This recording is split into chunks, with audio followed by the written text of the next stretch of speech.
Hello students, इससे पहले अपने कैपेसिटेंस इलेक्ट्रिकल कैपेसिटेंस के बारे में पढ़ लिया था। अब पढ़ रहे हैं कैपेसिटर। कैपेसिटर में हमारे एनसीईआरटी में सिर्फ पैरेलल प्लेट कैपेसिटर है। थोड़ा जनरल आइडिया बता देता हूँ।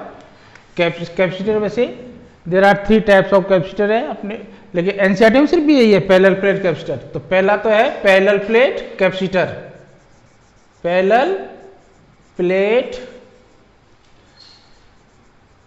कैपेसिटर जो एनसीईआरटी में है। दूसरा स्फेरिकल कैपेसिटर, स्फेरिकल कैपेसिटर। तीसरा सिलिंड्रिकल कैपेसिटर, सिलिंड्रिकल कैपेसिटर। अब ये पैरेलल प्लेट कैपेसिटर आपके सिलेबस में एनसीईआरटी में, स्फेरिकल कैपेसिटर नहीं है। इनका थोड़ा सा जनरल आइडिया आपको बता देता हूं। अब देखो पैरेलल प्लेट कैपेसिटर की तो डेफिनेशन मैंने पहले ही लिखवा दी, लेकिन एक बार बता देता हूं। पैरेलल प्लेट कैपेसिटर होता क्या है? ये अरेंजमेंट होता है दो प्लेट्स का। दो प्लेट्स का पैरेलल प्लेट होती हैं दोनों, जैसे एक प्लेट ये ले ली, एक प्लेट ये रहा। It is the arrangement of 2 plane parallel plate of same size and same area which placed some small distance पे ऐसे रखी रहती है। अब इसके प्रिंसिपल में पढ़ेंगे, एक प्लेट अर्थेड भी होती है। तो ये इसकी बेसिक डेफिनेशन है, यानी दो प्लेट का पैरेलल प्लेट का ऐसा अरेंजमेंट जो चार्ज को या इलेक्ट्रिकल एनर्जी को स्टोर करने में यूज आता है। अब इसमें जो डेफिनेशन लिखी है एनर्जी वाली नहीं लिखी है, इसमें लिखा है an arrangement that consist, basic लिखा है, of 2 large plane plates of similar geometry, एक जैसी ज्योमेट्री वाली, and area placed parallel to each other, एक दूसरे के पैरेलल रखी हुई है, with small separation, small distance पर between them is called parallel plate capacitor. दो प्लेट सिमिलर ज्योमेट्री की, सेम एरिया की, स्मॉल डिस्टेंस पे रखी हुई है, इस अरेंजमेंट को हम पैरेलल प्लेट कैपेसिटर बोलते हैं। इसको दूसरी लैंग्वेज में ऐसे ही बोल सकते हैं, it is an arrangement of 2 parallel plate with same area or same geometry which used to store electrostatic energy, electric potential energy, which used to store electric potential energy, जो इलेक्ट्रिक पोटेंशियल एनर्जी स्टोर करने का काम आता है, charge store करने का काम आता है, वो डिवाइस, वो पैरेलल प्लेट कैपेसिटर है। तो ये इसकी डेफिनेशन आप किसी भी तरीके से बोल सकते हो। एग्जाम में डेफिनेशन नहीं आती, लेकिन आपको समझना होता है होता क्या है। पैरेलल प्लेट कैपेसिटर, एक पैरेलल प्लेट यहां हो गई, दूसरी ये रही। अब ये एनर्जी स्टोर करेगी, इलेक्ट्रिकल एनर्जी को स्टोर कर लेता है, चार्ज स्टोर कर लेता है, ये डिवाइस पैरेलल प्लेट कैपेसिटर है। अब सिमिलरली हम बात कर रहे हैं स्फेरिकल कैपेसिटर। और स्फेरिकल कैपेसिटर क्या है? एक स्फीयर होगा, ये सॉलिड और होलो कैसा भी हो सकता है। इसके बाहर का जो स्फीयर होगा ये कंफर्म होलो स्फीयर होगा, 2 स्फीयर होंगे। ये बाहर का होलो स्फीयर, एक स्फीयर ए रहा है ए, दूसरा स्फीयर हो गया बी। इसका अरेंजमेंट, ये जो अरेंजमेंट है ये स्फेरिकल कैपेसिटर का है। जैसे 2 प्लेट का arrangement parallel plate capacitor, 2 sphere का अरेंजमेंट, एक स्फीयर के अंदर दूसरा स्फीयर, तो एक की रेडियस ज्यादा होगी नेचुरली, एक का कम हो गई। ये कंफर्म होलो स्फीयर होगा बाहर वाला, ये सॉलिड होलो कैसा भी हो सकता है। सिलिंड्रिकल कैपेसिटर, सिलिंड्रिकल कैपेसिटर में क्या है? इसमें एक सिलेंडर होगा, पहले एक सिलेंडर, ये मे बी होलो और सॉलिड। अब इसके बाहर कोएक्सियली दूसरा सिलेंडर रहता है, एक्सिस दोनों की सेम रहती है, एक सिलेंडर के अंदर दूसरा सिलेंडर। अब ये कंफर्म आउटर सिलेंडर होगा, बाहर वाला सिलेंडर वो होलो होगा, अंदर वाला सिलेंडर सॉलिड और होलो कैसा भी हो सकता है। ये अरेंजमेंट सिलिंड्रिकल कैपेसिटर है। अब हमें सिर्फ पढ़ना है पैरेलल प्लेट कैपेसिटर, एनसीईआरटी में सिर्फ यही है आपके। तो parallel plate capacitor, it is the arrangement of 2 plane plates, it is the arrangement have 2, या इसमें लिख दिया that consist of 2 large plane plates of similar geometry and area placed parallel to each other with small separation में रखी हुई है, between them is called the parallel plate capacitor. आप ऐसे ही बोल सकते हो, it is the arrangement of 2 parallel plate with the same geometry और सेम शेप और same area to store electric energy, electrical potential energy. ये वो डिवाइस है जो इलेक्ट्रिकल पोटेंशियल एनर्जी को स्टोर करने के काम आती है। अब इसमें आता है principle of parallel plate capacitor. Parallel plate capacitor का principle of parallel plate capacitor, parallel plate capacitor इसका प्रिंसिपल। अब देखो किस प्रिंसिपल में यूज करते हैं, जो हम इसका प्रिंसिपल बेसिक ये है, किसी भी कंडक्टर का, जैसे सपोज हमने एक कंडक्टर लिया, इसको हमने चार्ज दिया, तो इसकी लिमिट है, इसकी कैपेसिटी है, उतना चार्ज स्टोर कर लेगा। अब इसकी बिना शेप एंड साइज चेंज किए इसकी कैपेसिटी को इंक्रीज कर देना, यानी ये और चार्ज ले ले, वो प्रिंसिपल है इसका। बिना शेप साइज चेंज किए किसी भी कंडक्टर की हम कैपेसिटी को इंक्रीज कर देते हैं। और वो कैसे होगा, देखो हम बात करते हैं अभी। ये कोई इंसुलेटिंग स्टेट पे एक कंडक्टर है, इसको आपने जितना ही मैक्सिमम चार्ज ले सकता है उतना हमने इसको चार्ज दे दिया, ये चार्ज इसको दे दिया जितना ही ले सकता था, तो ये चार्ज हो गया, फुल चार्ज हो गया। अब इसके पास दूसरा कोई कंडक्टर हम लेके आते हैं, इसके पास दूसरा कंडक्टर, ये भी इंसुलेटिंग स्टैंड पे, इसलिए ना चार्ज अर्थ में फ्लो हो जाएगा, इसलिए इंसुलेटिंग स्टैंड पे रखते हैं। ये दूसरा कंडक्टर लेके आ गए। अब आपने फर्स्ट चैप्टर में पढ़ा है, जब भी किसी चार्ज कंडक्टर के पास दूसरा कंडक्टर आएगा तो ये पोलराइज होगा, उसको हम बोलते थे इलेक्ट्रोस्टैटिक इंडक्शन। अब इलेक्ट्रोस्टैटिक इंडक्शन में ये पॉजिटिव है, तो इसके क्लोजर एंड पे क्या आएगा, नेगेटिव चार्ज अपीयर हो जाएगा, फार्दर एंड पर पॉजिटिव चार्ज अपीयर हो जाएगा। अब इस नेगेटिव चार्ज के कारण इसका पोटेंशियल, इस कंडक्टर का पोटेंशियल क्या होगा, डिक्रीज हो जाएगा। तो पोटेंशियल का फॉर्मूला क्या होता है, के क्यू अपॉन आर, और सिमिलरली इसका चार्ज क्यू है, इस पे भी माइनस का क्यू आएगा, तो इसका कितना हो जाएगा पोटेंशियल, इसकी डिस्टेंस है, इसके लिए जो चार्ज, इसका नेगेटिव चार्ज का क्या होता है पोटेंशियल, ऐसे तो होगा माइनस के क्यू, डिस्टेंस थोड़ा अलग होगी इस सरफेस पे इसका प्लेट का, तो ये के क्यू अपॉन आर होता है। तो इस नेगेटिव के कारण, इसका नेगेटिव चार्ज के कारण इसका पोटेंशियल क्या होगा, डिक्रीज हो जाएगा। अब जैसे ही पॉजिटिव चार्ज था, इसके पास नेगेटिव चार्ज आया, इस नेगेटिव चार्ज के कारण इस प्लेट का पोटेंशियल डिक्रीज होगा, पोटेंशियल कम हो गया। तो आपका फॉर्मूला था C = Q अपॉन B, जो पोटेंशियल कम होगा, डिक्रीज हुआ, B डिक्रीज हो रहा है, तो नेचुरली C इंक्रीज हो गया। B डिक्रीज होते ही C क्या हो जाएगा, इंक्रीज हो जाएगा। तो इसके पोटेंशियल डिक्रीज हुआ इसके कंडक्टर आते ही, और इसी कैपेसिटी इंक्रीज हो गई। अब ये कंडक्टर इस पॉजिटिव चार्ज है, ये इसका इंक्रीज ही करेगा पोटेंशियल, लेकिन इन दोनों में कंबाइंड इफेक्ट देखते हैं, नेगेटिव चार्ज इसके पास में है, पॉजिटिव चार्ज थोड़ा दूर है, दूसरी साइड में पड़ रहा है, तो इसका फाइनली तो पोटेंशियल डिक्रीज हो रहा है और इसकी कैपेसिटी बढ़ रही है। लेकिन हम क्या करते हैं, इसका जो इफेक्ट पड़ रहा है इंक्रीज करने का, इसकी हम अगले स्टेप में, जैसे यहां बना रहा हूं, इसके बाद ये तो आपका पहला कंडक्टर जिसको आपने चार्ज दे रखा था, ये इसका चार्ज, और ये आपका दूसरा कंडक्टर यही वाला, ये इंसुलेटिंग स्टैंड पे दोनों है, इंसुलेटिंग स्टैंड पे इसलिए रखते हैं, अगर अर्थ से टच हो जाएगा चार्ज फ्लो हो जाएगा। अब ये आपका नेगेटिव चार्ज अपीयर हो रहा था, अब इस कंडक्टर की हम अर्थिंग कर देते हैं, यानी अर्थ से कनेक्ट कर दिया इसको। अर्थ से कनेक्ट करते ही इसका ये पॉजिटिव चार्ज था, ये वाला इस साइड का, ये फ्लो हो गया अर्थ में।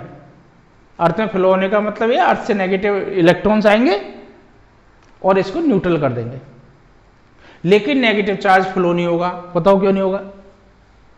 यस, नेगेटिव चार्ज इसमें फ्लो नहीं होगा क्योंकि ये इस पॉजिटिव चार्ज से बाउंड है, इलेक्ट्रोस्टैटिक फोर्स से बाइंड हो रखा है इससे, इसलिए नेगेटिव चार्ज फ्लो नहीं होगा। लेकिन ये वाला जो पॉजिटिव चार्ज अपीयर होता वो फ्लो हो गया, तो ये पॉजिटिव चार्ज इसके पोटेंशियल को इंक्रीज कर रहा था और ये डिक्रीज कर रहा था, तो फाइनली ये अब डिक्रीज हो गया पोटेंशियल। जब पोटेंशियल डिक्रीज हो गया तो C इंक्रीज हो गई। इस कंडक्टर की हमने शेप और साइज बिना चेंज किए इसकी कैपेसिटी इंक्रीज कर दी। किससे? एक इसके पास में अर्थेड कंडक्टर ले आए, यही प्रिंसिपल है पैरेलल प्लेट कैपेसिटर का। ये दूसरी प्लेट इसकी अर्थेड रहेगी, तो प्रिंसिपल की समरी क्या निकली किसी भी, अब इसमें 1 मार्क्स में क्वेश्चन भी आता है, किसी भी कंडक्टर को आप शेप साइज बिना शेप साइज चेंज किए, without changing the shape and size, how increase the capacity, तो क्या बोलोगे? उसके पास कोई भी अर्थेड कंडक्टर लेके आ जाएंगे, पास में टच नहीं करेंगे, उसके नेबरहुड में अर्थेड कंडक्टर लेके आएंगे, तो इससे इसके पोटेंशियल डिक्रीज हो जाएगा और कैपेसिटी इंक्रीज हो जाएगी। ये इसका प्रिंसिपल है। यानी किसी भी अर्थेड कंडक्टर को किसी भी कंडक्टर के पास लाते हैं तो कंडक्टर की कैपेसिटी इंक्रीज हो जाती है। बात clear? It is the principle of capacitor. तो आप जो प्लेट्स पढ़ रहे हो, अब जो हम पढ़ रहे हैं ना पैरेलल प्लेट कैपेसिटर, तो इसमें ऐसे प्लेटें होती हैं ये। अब कई बुक आपको ऐसे डायग्राम बना के दिखाएगी, ये एक प्लेट, ये दूसरी प्लेट, सेम एरिया की होती है। अब इसमें सपोज प्लस क्यू है तो इसमें माइनस क्यू चार्ज आएगा, इसमें प्लस क्यू दे रखा है तो इसमें माइनस क्यू आ जाएगा सिमिलरली, और दूसरा प्लस क्यू अपोजिट साइड वाला अर्थ में फ्लो हो जाता है जिसकी अर्थिंग रहती है। ये पैरेलल प्लेट कैपेसिटर है। अब इसमें पैरेलल प्लेट कैपेसिटर जो भी है, हम इसको प्लेट को ऐसे बनाएंगे, ऐसे, यानी आप प्लेट तो ऐसे ही है, इसका ये साइड आप देख रहे हैं, तो एक प्लेट है ना, दूसरी है और इसका जो कैपेसिटर का आपका सिंबल है जो सर्किट में आप यूज करते हो, वो देखो इस तरह के आते हैं। जो बैटरी का सिंबल होता है उस तरह का, लेकिन इसमें दोनों लाइन बराबर की होती है। ये कैपेसिटर का सिंबल है, और इस सिंबल को ऐसे भी यूज करते हैं इस तरह से।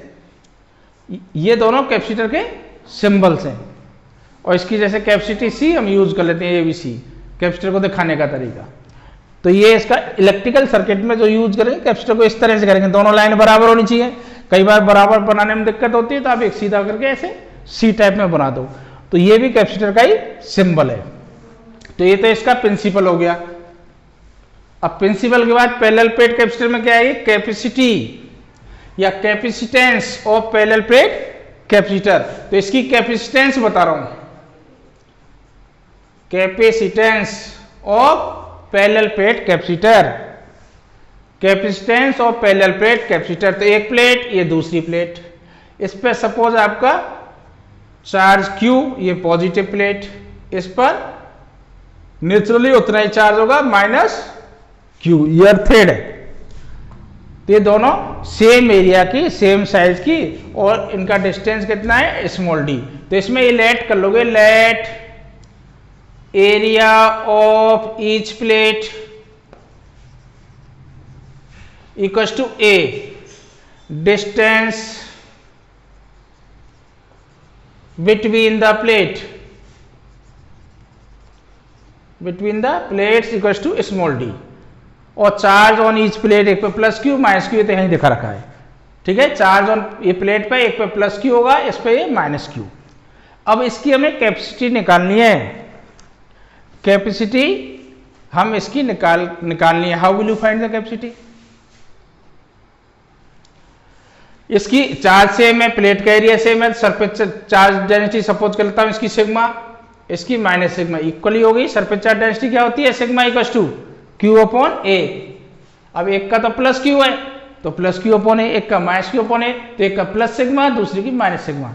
This is the surface charge density of the plate, positive और नेगेटिव। अब इसकी हमें इलेक्ट्रिकल कैपेसिटी निकालनी है, कैपेसिटी निकालनी है, इलेक्ट्रिकल कैपेसिटेंस। तो देखो, electric field between the plate of the capacitor, electric field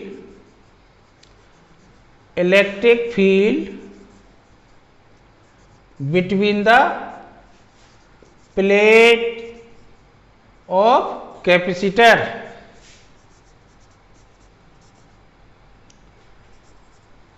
electric field between the plate of the capacitor. अब आपने इससे पहले यानी फर्स्ट चैप्टर में पढ़ के आए थे, कोई भी चार्ज प्लेट है, कोई भी इन्फिनिटी लॉन्ग चार्ज प्लेट है, ये भी काफी बड़ी प्लेट है, यानी इनके बीच में जो डिस्टेंस है उसकी साइज में काफी बड़ी है, तो उसके कारण जो इलेक्ट्रिक फील्ड इंटेंसिटी होती है वो होती है σ/2ε0, ये होती है, ठीक है। तो नेट इलेक्ट्रिक फील्ड इंटेंसिटी अब आपको बिटवीन द प्लेट निकालनी है, तो एक तो इसके कारण इलेक्ट्रिक फील्ड इंटेंसिटी हुई, इसके कारण होगी। अब इसको को तो मैं लिख रहा हूं E1, तो देखो E1 पॉजिटिव प्लेट से ऐसे दूर आएगी, पॉजिटिव समय अभी टू द प्लेट होगी कि पॉजिटिव चार्ज रखो, डायरेक्शन कैसे निकालते हो इलेक्ट्रिक फील्ड का, या पॉजिटिव चार्ज रखो तो ये प्लेट रिपेल करके ऐसे इस डायरेक्शन में आएगा। तो E1 प्लेट, पॉजिटिव प्लेट के लिए लिख रहा हूं E1, और ये होगा सिग्मा अपॉन 2 एप्सिलॉन नॉट, जिसकी डायरेक्शन होगी ऐसे। और इसका नेगेटिव प्लेट का ये भी पॉजिटिव चार्ज रखोगे तो ऐसे ही मूव करेगा। इसको मैं दे दिया सिंबल E2, वो कितना हो जाएगा sigma upon 2 epsilon not, sigma upon 2 epsilon. इसका भी डायरेक्शन इधर है। अब दोनों का डायरेक्शन सेम है, इस डायरेक्शन को मैं ले रहा हूं पॉजिटिव, तो नेट इलेक्ट्रिक फील्ड क्या होगा sigma upon 2 epsilon not plus sigma upon 2 epsilon not. कितना निकल के आ गया sigma upon epsilon not. This is the electric field intensity between the plate of the capacitor, sigma upon epsilon not. ये ध्यान रखना, इधर इलेक्ट्रिक फील्ड इंटेंसिटी 0 हो जाएगा, क्योंकि इसके कारण जो आएगा ना इलेक्ट्रिक फील्ड ऐसे आएगा और नेगेटिव का ऐसे आएगा, इक्वल एंड अपोजिट। इधर भी इक्वल एंड अपोजिट, तो इधर 0 रहता है, इधर 0 रहता है, बिटवीन द प्लेट ये होता है सिग्मा अपॉन एप्सिलॉन नॉट, जो आपको याद भी रखना है। Electric field between the plate of the capacitor में लिख दिया E, sigma upon epsilon not. और सिग्मा क्या है, सिग्मा की वैल्यू होती है surface charge density, and total charge हमने रखा है Q अपॉन A, तो ये हो जाएगा Q upon epsilon naught A। This is the electric field between the plate of the capacitor, E equals to Q upon epsilon naught A।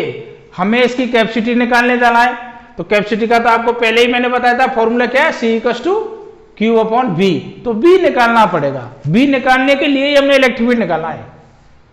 अब electric field आ गया, B कैसे निकालते हो, तो B इक्वल्स टू आपका फॉर्मूला है B equals to, इसको मिटा रहा हूं, sigma equals to Q upon, याद रहेगा ना आपको, थोड़ा इधर जगह मिल जाएगी बोर्ड पर। तो इसको B इक्वल्स टू क्या होता है ED, potential, B equals to ED, E electric field, D distance, यही प्लेट के बीच में डिस्टेंस, दोनों प्लेट के पोटेंशियल डिफरेंस आ जाएगा। तो E कितना है Q upon epsilon naught A, और ये D, ये पोटेंशियल आ गया। नाउ कैपेसिटी या capacitance of parallel plate capacitor. अब कैपेसिटेंस का तो यही फॉर्मूला यूज होना है, तो C equals to Q upon B। अब B की वैल्यू रख रहा हूं, Q अपॉन B क्या है, एरा QD upon epsilon naught A। अब Q से Q कट गया, एप्सिलॉन नॉट ऊपर चला गया, तो C इक्वल्स टू क्या आ जाएगा epsilon naught A upon D। अब ये ध्यान रखना, this is the capacity of parallel plate capacitor, C equals to epsilon naught A upon D। ये इंपॉर्टेंट फॉर्मूला है, आगे यूज आएगा।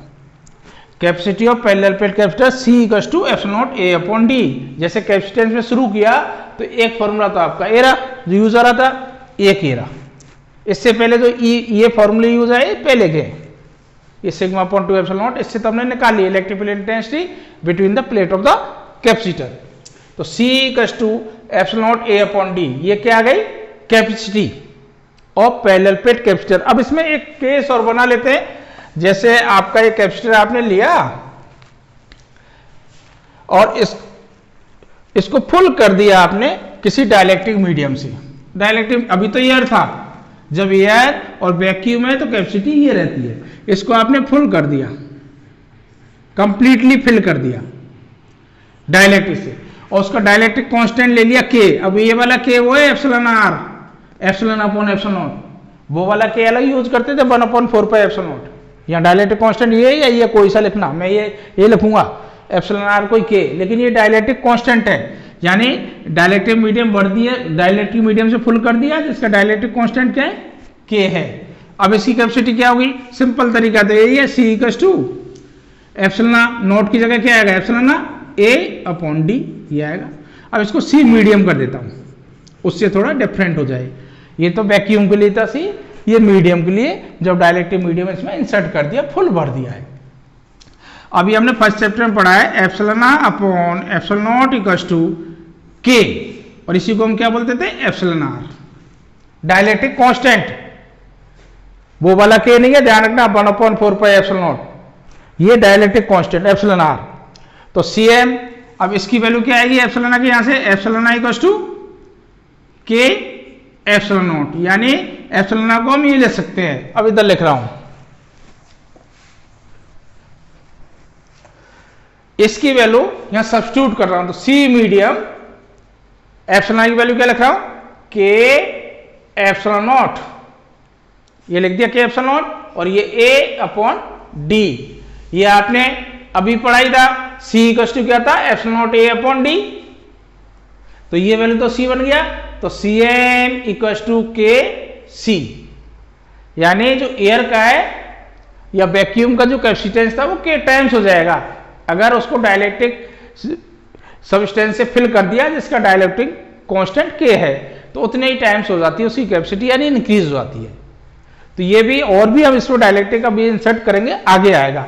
तो ये इसकी आपकी कैपेसिटी निकालने का, पैरेलल प्लेट कैपेसिटी निकाल दी, फुल कर दिया, ये फॉर्मूला भी आपके यूज आता है। अब इसमें डाइलेक्ट्रिक जो मीडियम डाला है उससे फिल, अभी हाफ फिल भी करेंगे।